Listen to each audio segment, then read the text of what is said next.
Okay, David Crehan, do you have a favorite foreign film? E.g., Das Boot, Fires on the Plains, Stalingrad, The Winter War, etc. Is there a World War II film you think everyone should see? The answer is yes, I do have a favorite foreign film. And the answer is yes, I do have a film everybody should see. And the answer is also it is Das Boot. Das Boot is perhaps the best war movie ever made. And if it's not the best war movie ever made, it's certainly the best submarine movie ever made. And the beautiful thing about Das Boot is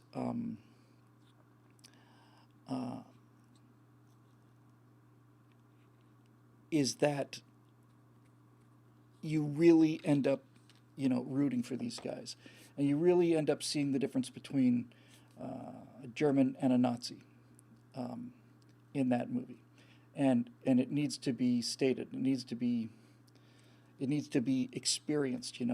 People need to realize that virtually all of the, I don't know what the percentage of, again, I'll ask the vacuum tube Siri.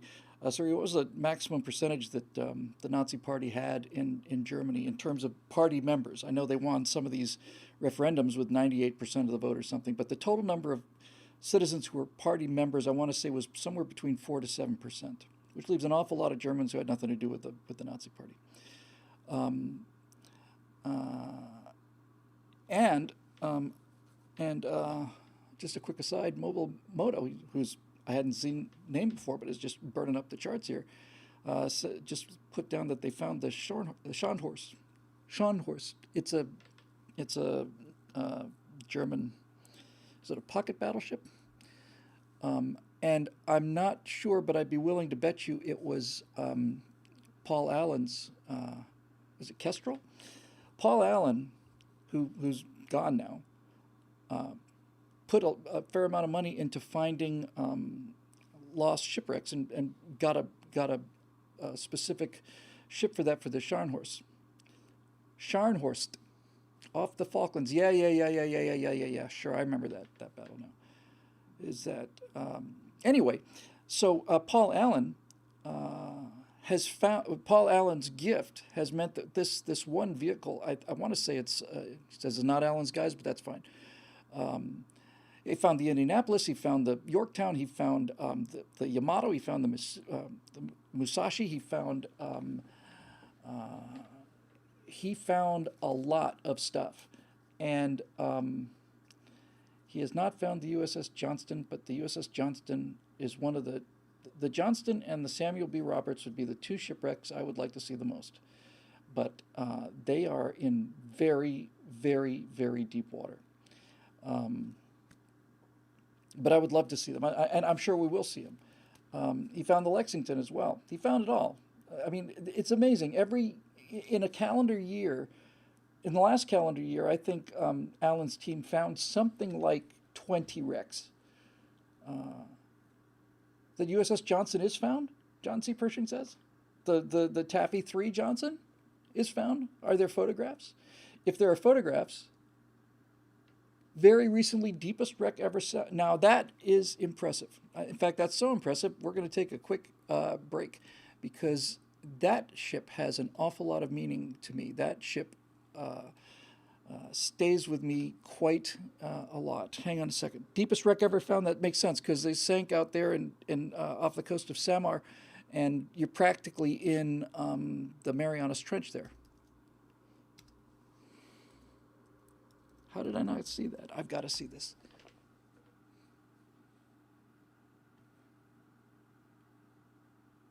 Johnston?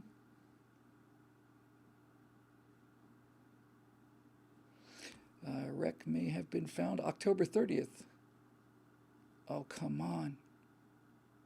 The Petrel, not the Kestrel, the Petrel. Oh my God.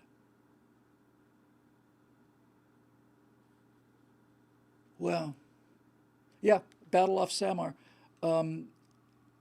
Fletcher class destroyer, but which one? It's got to be the Johnston. I'm looking at this because this is incredibly powerful news for me. The Johnston. Oh my God, it is just. It's like somebody put it through a mulcher and just, like through a tree chopper, and just spit the parts out into the ocean. Usually with a shipwreck, you see some kind of version of the hull, but this thing is just it's just debris. I'm going to look at this in a lot more detail later. Thank you very much for telling me about this. And somewhere, not far from the wreckage of the USS Johnston, would be where the remains of Ernest Edwards is, and that man deserves to be remembered.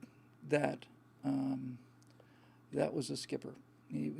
That guy, Captain Edwards. They think the rest of the hull may have slid deeper.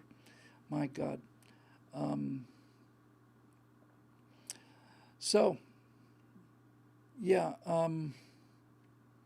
Well, I'm not going to get into the Johnson again because I was talking about it so much that it was starting to bug people. But in any event, that is exceedingly cool, and I'm looking forward to seeing that as soon as the show's over. So thank you very much for showing me that. How did I miss it? Let's see.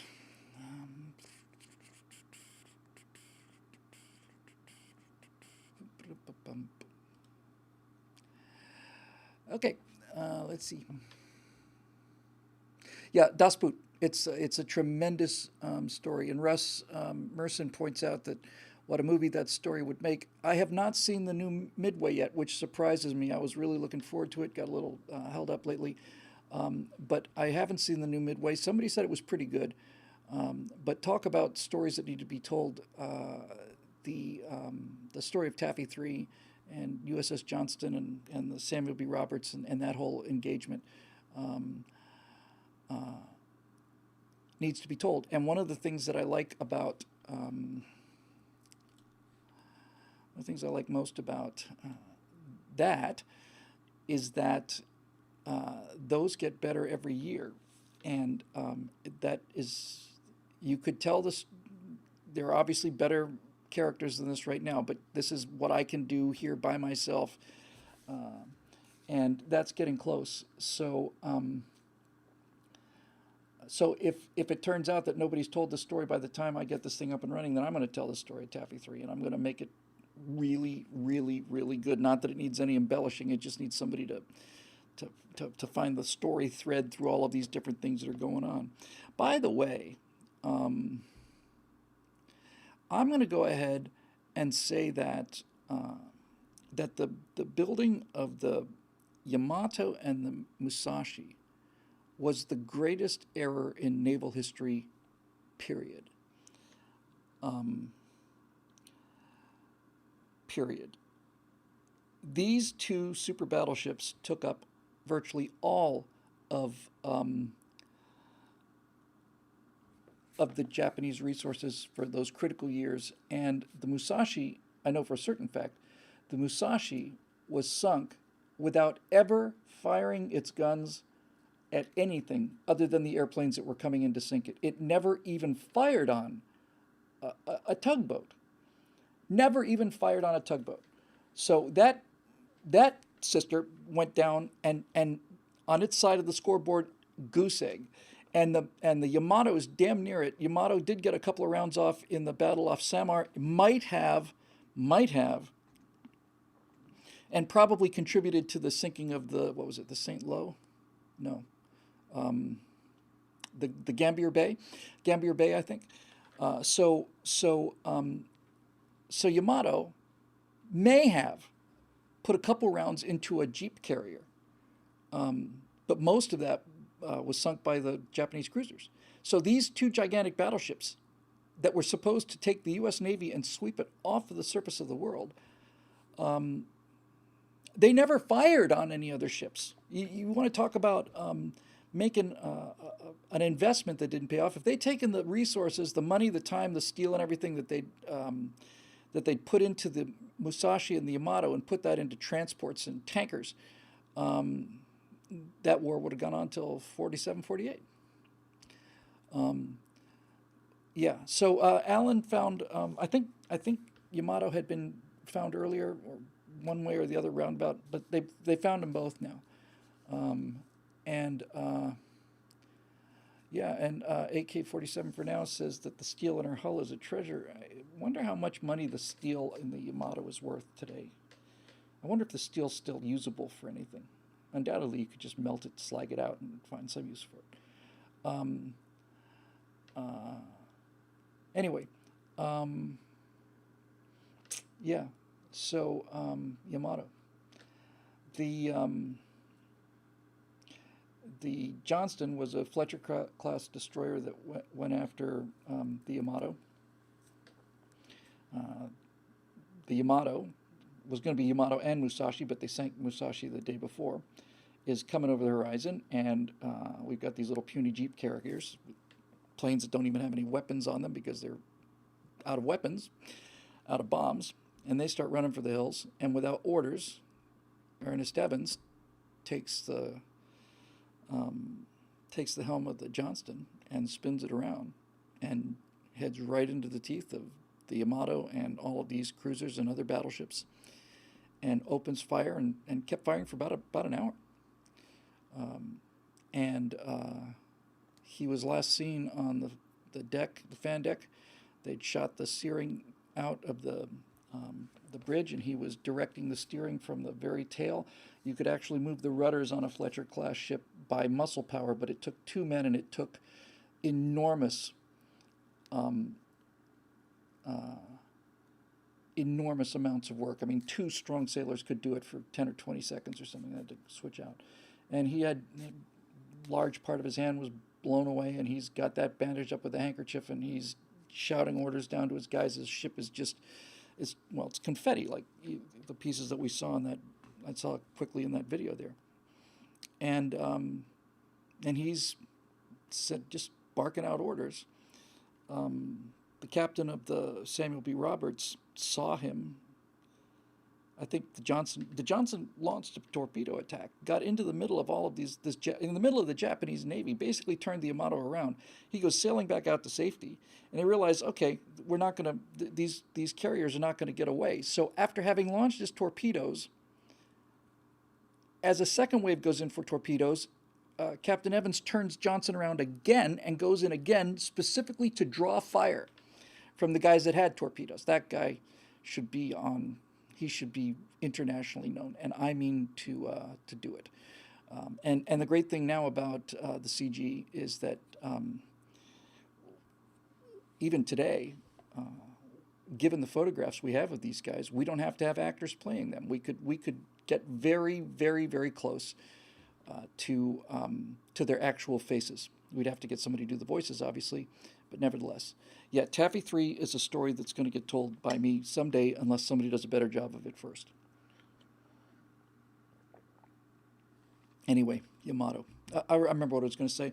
The Samuel B. Roberts was a destroyer escort, about 2/3 the size of a Fletcher class, and had fewer guns and fewer depth charges and fewer torpedoes and all the rest. And that's the smallest craft in the U.S. Navy, smallest combat vessel in the USS Navy. They called it the destroyer escort that fought like a battleship. It went into the teeth too, and the entire ship, the entire Samuel B. Roberts, weighed less than one turret on Yamato. The entire ship weighed less than one turret of the 4 turrets on Yamato. 4, I think. Not to mention all of the other heavies out there and battleships and cruisers and stuff. It's the most amazing story. Anyway, let's see. Moving on. Michael Wilson would like to know. 3. Yeah, I thought the idea of a 4th turret didn't seem quite right to me. We would have. By the way, Iowa class ship would have taken the Yamato apart, and the USS Washington, I'm sure could have done it too. Yamato threw slightly larger round, but the American round had more penetrating power. Plus, we had radar ranging, and that's it. Whoever hits first, usually in a battleship fight, wins. And I have no doubt at all that the Iowa would have eaten the Yamato for breakfast. And And I think some of the slightly older ships like the South Dakota or the Washington could have done it too. I guess I'll have to go to World of Warcraft. I'd love to play a game like World of Warcraft, by the way, but World of Warcraft is a little bit too arcadey for me. But I like it better than the turn-based things. Dave Big Booty's hitting the road again. Hey, Dave, you have a good drive out there, and you'll be listening in. So I wouldn't recommend this, Dave. If you're on the road traveling and you're listening to the Stratosphere Lounge, that is more likely to put you to sleep than than a glass of hot milk at night. But it's your life, your truck. Do what you think you have to do.